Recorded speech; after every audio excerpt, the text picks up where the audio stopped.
যেতে পারেন। Again, yesterday there was a discussion, and finally the doctor said it's better that you are there in Delhi for safety reasons. তো যাই হোক, গতকাল একটা আলোচনাও হয়েছে এবং তারপরে ডাক্তাররা বললেন যে আপনার নিরাপত্তার জন্য, আপনার স্বাস্থ্যের নিরাপত্তার জন্য সবথেকে উত্তম হয় যদি আপনি দিল্লিতে থাকেন।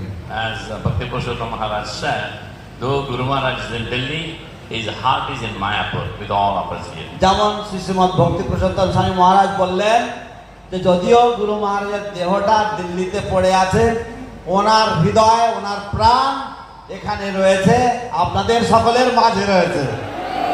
Every cell in his body is chanting Mayapur, Mayapur, Mayapur, Mayapur. যদিও রয়েছে কিন্তু তবুও উনি সারাক্ষণ ধরে ওনার হৃদয়, ওনার সমস্ত শরীর, ওনার মুখ সারাক্ষণ শুধু মায়াপুর, মায়াপুর, মায়াপুর।